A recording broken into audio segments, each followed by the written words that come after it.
Mas no Brasil, a gente vive um fenômeno que é o seguinte, é uma campanha cercada de pessoas que nunca estudaram nada, completamente ignorantes, completamente deslocadas do movimento internacional e que não compreendem o próprio movimento bolsonarista porque não tem uma porra de um puto de um voto. Esses caras que querem dar pitaco não tem um puto de um voto, não tem audiência, não tem representatividade. Pega qualquer político que vocês gostam e vejam quem seriam esses caras caso não tivessem sido inventados e criados pelo Bolsonaro. Quem seriam essas pessoas? Essas pessoas não seriam nada. Mas agora elas começam a achar que elas têm alguma relevância. E eu sei que você está pensando aqui na Damares ou na Michele, o que é verdade. São duas que não seriam nada não fosse o Bolsonaro. Nenhuma delas teria relevância alguma não fosse o Bolsonaro. Mas você pode pensar em outros nomes. Veja, por exemplo, o ex-vice-presidente, agora senador General Mourão. Quem é General Mourão? O que fez General Mourão como vice? O que fez como senador? Como vice, ele passou 4 anos sendo utilizado como ponto de desgaste do Bolsonaro por ser o vice que ficava discordando publicamente do presidente. No final de 2022, senhor Mourão, eu sei muito bem das reuniões clandestinas que você fez com agentes do governo Biden para entregar o Brasil para a esquerda.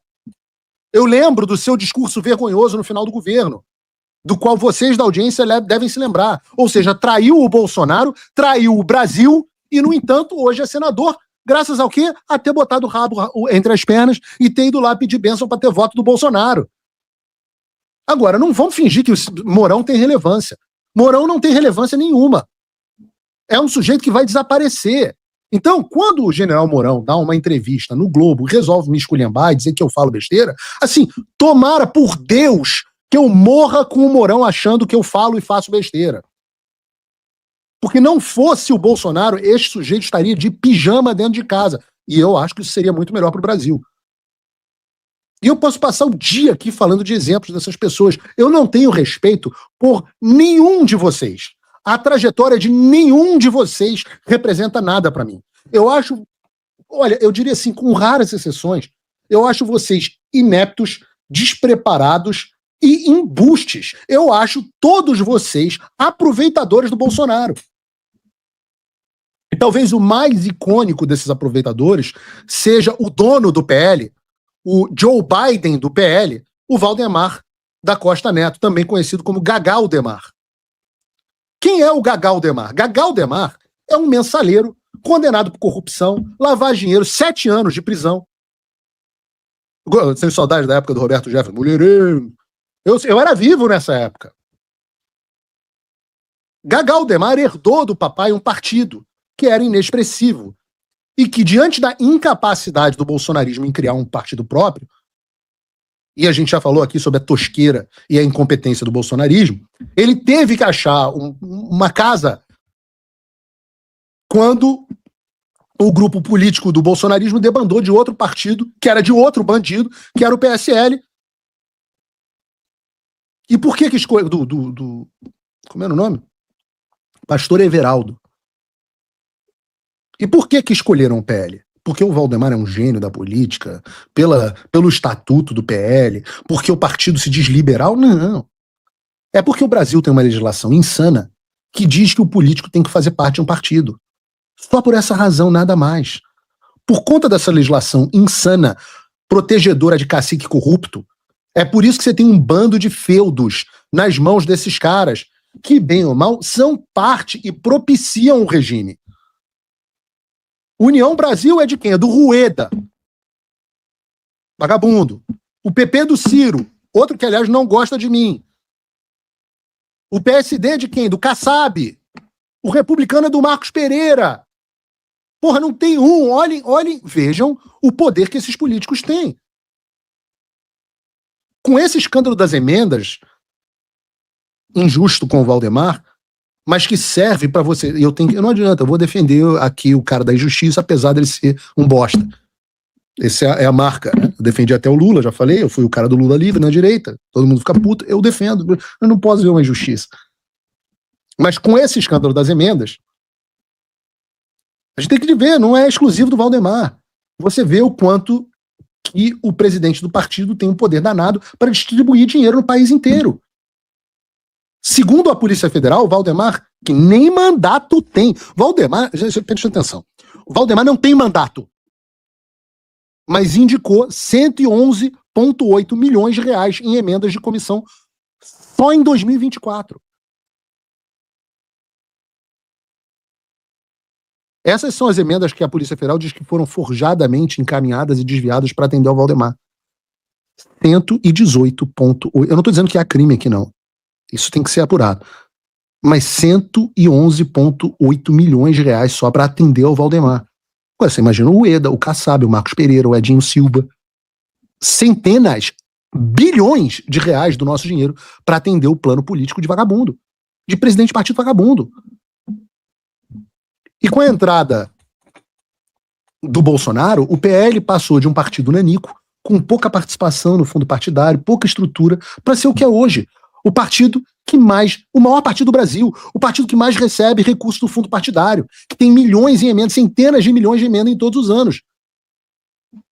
Por isso o Valdemar gosta do Bolsonaro. Por isso o Valdemar quer o Bolsonaro no PL. Não é porque o Valdemar seja bolsonarista. E com essa grana, ele compra estrutura, dá lá um salário, uma estrutura enorme para Michele, outro para o próprio Bolsonaro. É ele que vai lá e decide as coligações, então tem muito poder graças a essa grana. É ele quem decide os diretórios estaduais. É ele quem decide chapa, quem decide quanto cada candidato vai receber do fundo partidário. Um filho da puta que não tem um voto. Um voto! E como é que isso é democracia, eu me pergunto? A verdade é que o Brasil está na mão de um bando de ladrões travestidos de presidente de partido. E o poder desses caras é enorme. Só falta uma coisa para eles. Voto. Nenhum desses caras tem voto. E é por isso eu não tenho respeito nenhum pelo Valdemar. Nenhum respeito. O Joe Biden do PL, o Gagaldemar, né, que é como todo mundo chama. Por exemplo, todos os políticos do PL ficam lá puxando o saco dele, porque precisam deles. Aí todos esses mesmos políticos que puxam o saco do Valdemar vêm no privado me dizer que o Valdemar tá gagá. Na Globo News, os mesmos apresentadores que o chamam para entrevista, quando ligam para mim, dão risada no privado, fazem chacota. Como, nossa, com cada entrevista do Valdemar é uma gafe, é uma crise dentro do PL. Eu digo a vocês, eu já entrevistei o Valdemar nos Pingos nos Is. Vocês devem lembrar, porque todas as entrevistas que eu fiz na minha vida, eu já fiz muitas entrevistas, eu acho que a do Valdemar foi a mais constrangedora de todas. Depois disso, o Valdemar um dia queria fazer um acordo a respeito da Magnitsky, o Gilmar Mendes e outros estavam chamando, fizeram reunião com o Valdemar, inclusive, para tentar negociar um acordo, e os acordos eram as coisas mais caracu que vocês podem imaginar. A gente dizia, só tem acordo com anistia ampla, geral e restrita e com liberdade de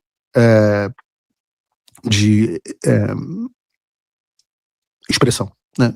Não tem mais perfis bloqueados nas cláusulas pétreas. E o Alexandre de Moraes não tem mais salvação. Contra ele, a Magnitsky nunca vai sair. Contra os próximos, aí vinham os acusos. Aí o Valdemar um dia me liga do lado de um deputado. Na verdade, o deputado me liga, amigo meu, me liga ao lado do Valdemar. Tô aqui com o nosso presidente. Ele tá querendo ir aos Estados Unidos, conversar com as pessoas pra gente fazer um acordo, porque ele tem muita representatividade como líder partidário. E eu, na minha cabeça, como ele tem representatividade? Ele não tem um voto. É o contrário dele ter representatividade. Não, eu não faço. Então é assim que as coisas funcionam no Brasil. E eu nem ia falar de Valdemar, de Gagaldemar, mas eu estava quieto no meu canto, cuidando da minha vida, tentando fazer o Flávio ser eleito presidente, mas o Gagaldemar, deixa eu ver se eu tenho aqui.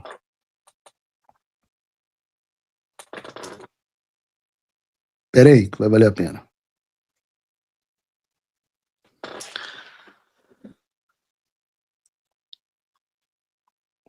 Eu só disse o seguinte, por favor, presidente, ajude, evite entrevistas. Já combinamos isso, poxa, porque ele tinha combinado comigo que não daria mais entrevistas.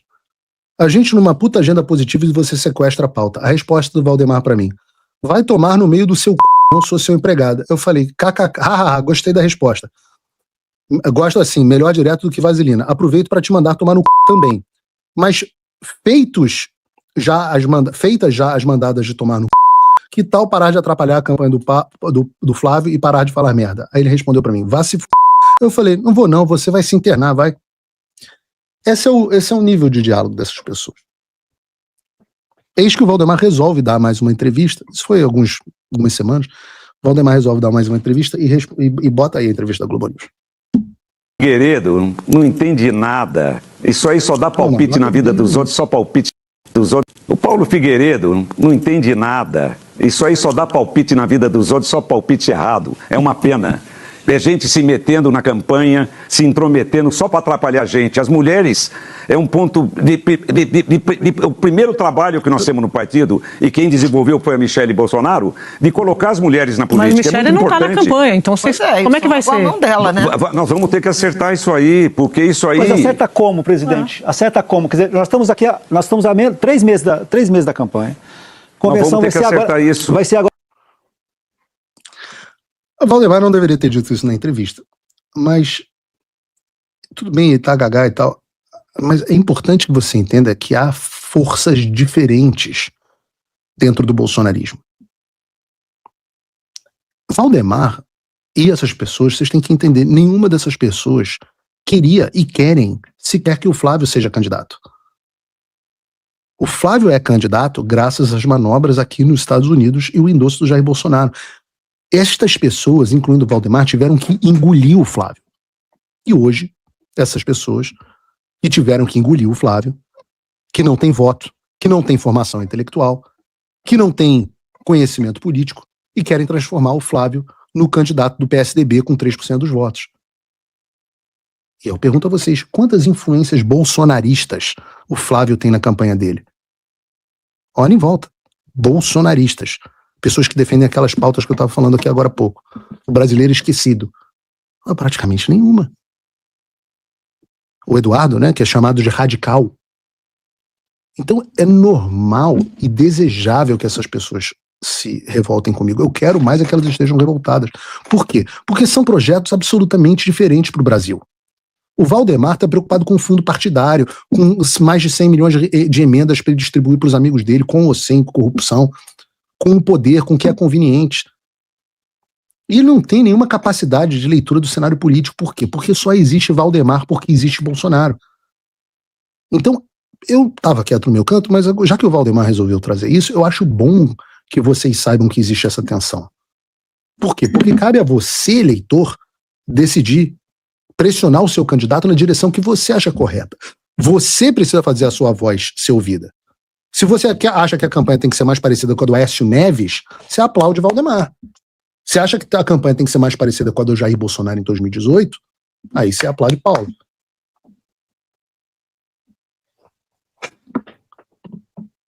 Eu não sei dizer, né, mas se o nosso movimento é de revolta contra o establishment, não me parece que fazer uma campanha estilo Aécio Neves vai ser lá muito eficaz. Essa é a minha opinião, né? E eu acho que é a opinião de vocês, não é à toa. Eu lidero a audiência dentro do nosso movimento, não tem, vocês podem reclamar, mas não tem ninguém que tenha individualmente mais audiência do que eu, Valdemar. Não gostou? Pede pra sua enfermeira te dar um remedinho. Porque o fato é que eu converso mais com o seu eleitor do que você. Eu sei melhor o que o seu eleitor pensa do que você. Então, eu tenho um recado a Valdemar, ao Ciro, aos infiltrados dentro da campanha do Flávio, as pessoas que têm outros interesses. Eu vou continuar enchendo o saco de vocês, porque eu não preciso de fundo partidário, eu não preciso de cargo, eu não preciso de função, eu não preciso puxar o saco de vocês, eu não tenho interesse financeiro, eu não tenho interesse eu não sou preocupado com a minha reputação. A única coisa que eu quero, não adianta assassinar minha reputação, eu já parei de me importar com a minha reputação em 2019. A única coisa que eu quero é ver o Flávio presidente do Brasil e que o Brasil volte a ter um mínimo de normalidade.